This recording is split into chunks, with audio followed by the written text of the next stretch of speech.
Hello, Yawning Angel back again with another AMOS video. Yes, it's been a while, but here we are back on the AMOS trail.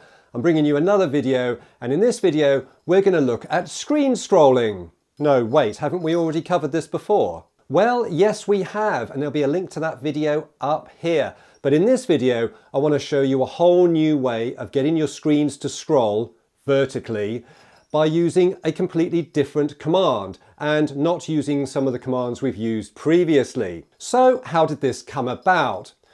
I was having some problems with one of my programs scrolling the screen smoothly. It was a little bit jaggy and I wasn't overly happy with it. It was then during a discussion with the amazing Rob Smith, so check out Rob Smith's channel, there'll be a link in the description down below. Rob told me a much more efficient way to get screen scrolling working in AMOS. And for this reason, in this video, we're going to be looking at the screen offset command in order to do our scrolling. Yes, we're going to scroll a screen without even using the scroll command. Witchcraft. Now, you've probably picked up on a couple of times I've mentioned vertical scrolling. Now, the screen offset command will work for scrolling vertically and horizontally, but due to a bug in AMOS, when scrolling horizontally, the screen creeps upwards slightly. So it's not the most efficient use of that method of scrolling. But for vertical scrolling, Bob's your uncle. It works a treat. So with that said, you know how this works. Let's grab a cup of tea and dive on into the code. Right, here we are in front of the Amiga, cup of tea in the Snorkers mug today. That's good. Quick admission, that's not my first cup of tea of the morning, but I needed one earlier on, so I made one. The observant amongst you will notice that I'm using my daily driver Amiga. That has come back after having the video issue fixed by the amazing CRG Glenn. He did a video of that on his channel. I will try and put a link to that in somewhere, but do go and check that out. It was really interesting. Now I've got a nice shiny video display and I'm really pleased with it. So thank you, Glenn. Right, so let's get into this program then. So I've got a shell of a program here. And what we're going to do, oh, don't forget the code for this program will be available as a free download from my website. There'll be links in the description. Right, so what we're going to do here, we're going to set a screen up. I'll go into the detail in a minute. We're going to create a screen. We're going to generate a background. We're going to do some copying. We're going to just do some screen positioning, we're generating a stable color palette. We're using double buffer because obviously we are going to be scrolling, so we are relying on the screen moving. And in our main loop, we're going to do some moving to get the screen to move without using the scroll command. So that's going to be really exciting. And that's really all there is to it. It's a very, very simple program. This procedure here, background, just generates a makeshift star field. So let's get into it then and let me start explaining stuff. So what we've got here, we open screen 0. Now the screen we're going to open is going to be, now bear with me on this, is going to be 320 by 200. But you'll notice my definition actually says 400. I've doubled the Y value of the screen. So we're going to see a 320 by 200, but the screen is actually 320 by 400. Yeah? So it's twice as big vertically as it is horizontally. Usual thing, low res screen, all the cursor off, clear screen, flash off, etc. We generate our background. So if we go into the background, what we're doing, we're literally just generating a star field and we're filling the position, the 320 by 200, yeah, with just dots. Yeah, we're just plotting points within 320 by 200. So out of our 320 by 400 screen, only the first half of it will have a star field on it. Okay? Excuse me. Are you keeping up?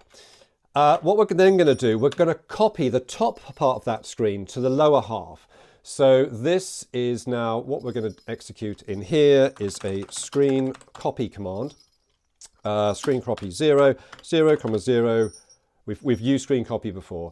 320, comma 200 to screen 0, 0, comma 200.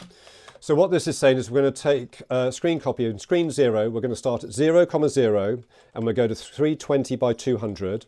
And we're going to copy that to screen 0, starting at position 0 and 200 down. Okay?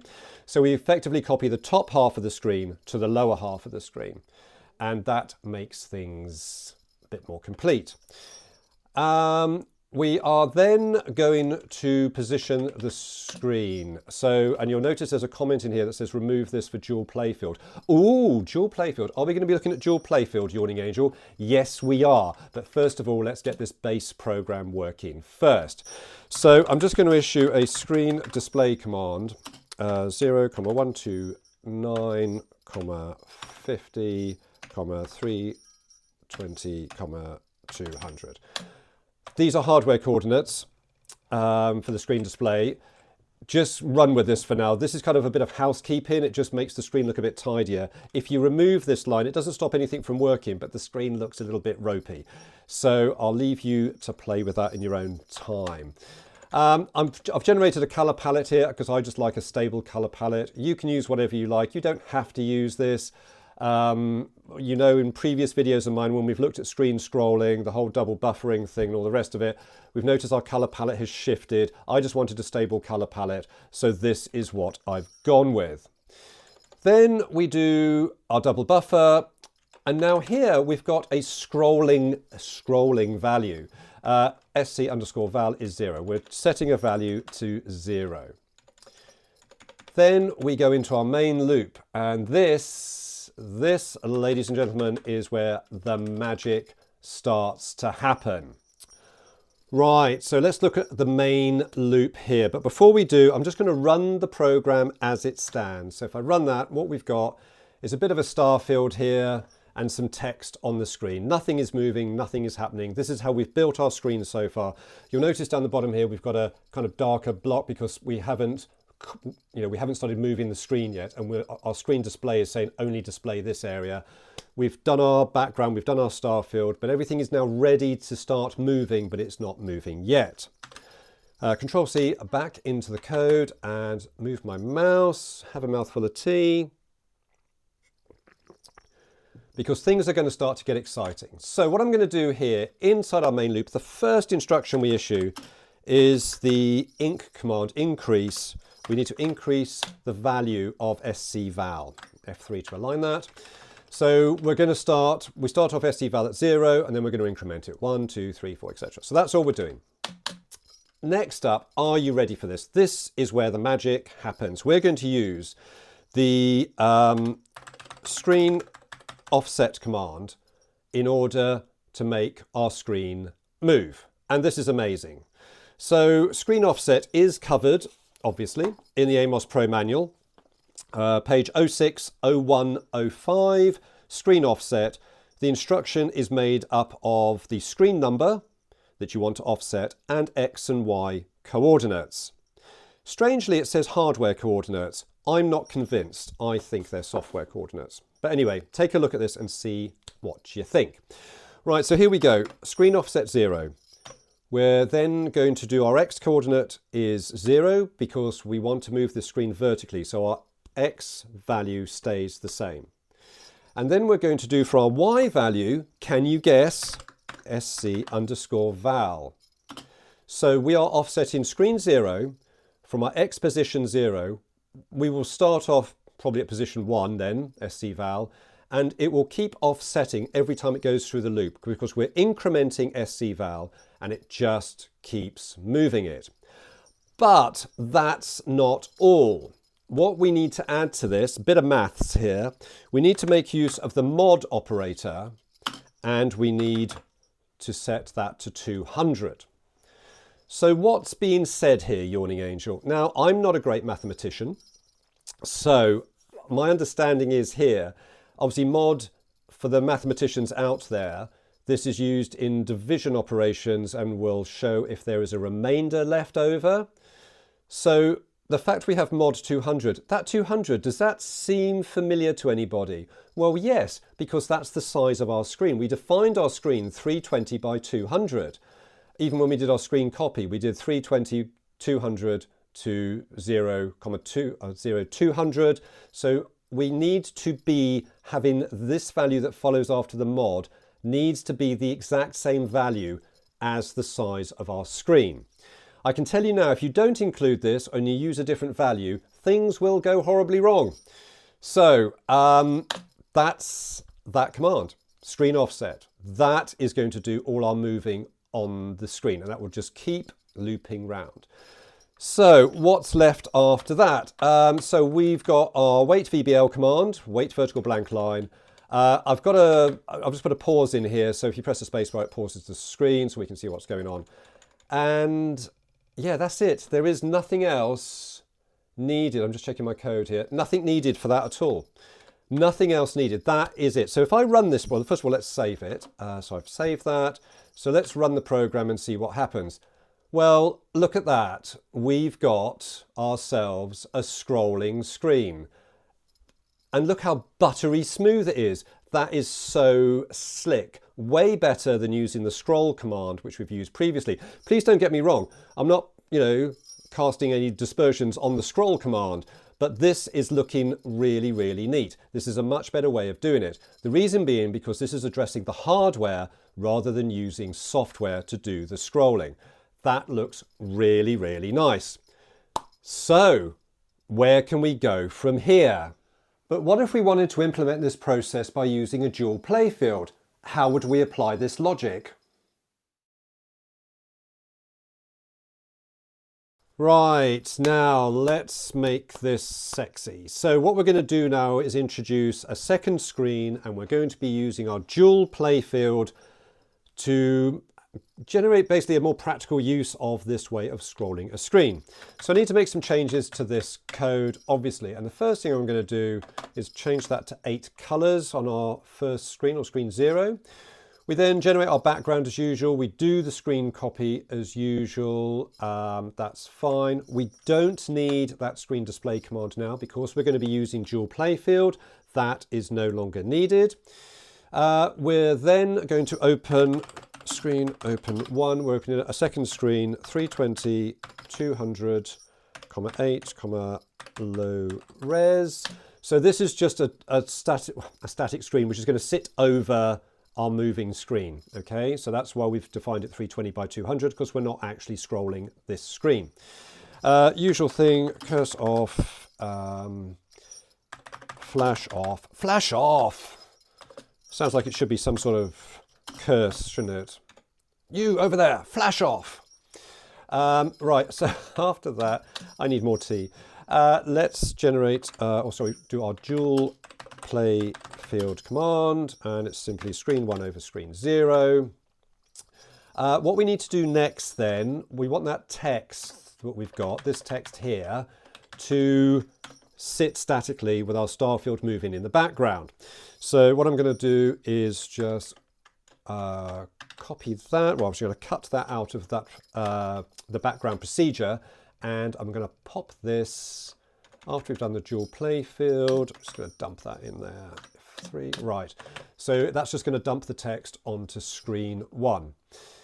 Once we've done that, we generate our color palette. We do our double buffer. We also do auto back 0. For those of you who have been following this video series of tutorials, you'll know all about auto back 0. It means we just need to manually do our screen swapping, but we'll do that in a bit. It's all easy. We leave our value of our scval stays the same. So in our main loop, then we increment scval again. We're doing our screen offset. That command stays exactly the same. The only addition in here is this screen swap. So this will swap between 1 and 0 for our dual playfield. We leave the wait VBL where it is. We leave this extra command in here just to pause things, and our background procedure stays exactly the same. I just tidy that up a bit. So if I save that, let's run that program. Ta-da! Look at that. Look at it. Our text is static and our background is moving, and it is buttery smooth, absolutely buttery smooth, because screen offset is using hardware to do the scroll as opposed to the screen scroll and copy commands, that amalgamation of commands, which is software. This is super silky smooth, and in a game, if you've got a vertical scrolling shoot 'em up, this is going to look fantastic. I want to say a huge thanks to Rob Smith for telling me about this way of doing this. This is fantastic. I would never have stumbled across this on my own. The manual gives some hints that this can be done this way, but there are no equivalent commands in the manual that I could see about using this. So this is just fantastic. So I can obviously hit pause just to pause the screen, and that pauses quite nicely. Control C to come back out. Let me show you what happens if you take this mod out. So we've got mod 200. Now don't forget this value here, this 200, whatever the size of your screen. So if your screen is 100, this will be mod 100. If your screen is 150, this will be mod 150. It always needs to be the size of your screen depth. But if I remove this and run the program now, watch what happens. We're scrolling, everything's looking okay. Yeah, kind of looks right. Oh, hang on, what's going on here? Whoa, whoa, what's going on here? This, oh, nasty. This is a bit of a car crash. This is not working, and this is why you need that mod and the size of your screen in there. So if I just stop that, let's go back and do mod 200, save that, run it, and you'll find that this is running smoothly again now. A really simple way of scrolling and incredibly effective. And that is pretty much it. Don't forget you can download the code for this program from my website for free. Links will be in the description down below. Brilliant. That's it. Huzzah! And that's how you do it. Easy when you know how. And that is it for this video. Thank you ever so much for watching. I really appreciate it. And I hope you've got something out of this. Quite interesting, eh? Screen offset. Who would have thought? So yes, the source code for this program will be available to download for free from my website. There's a link to that here.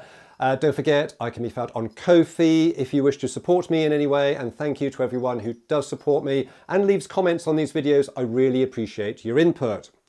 So that is it for this video. More AMOS videos to come. Also on this channel, there's a lot more things to come in the future. We're probably looking at a BBC Master video at some point.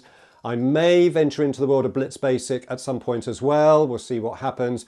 And of course, there's more Amiga stuff going on too. So if you enjoy what I do, subscribe to this channel. Right, thanks once again. Until the next video, look after yourselves, and whatever you do, keep it retro.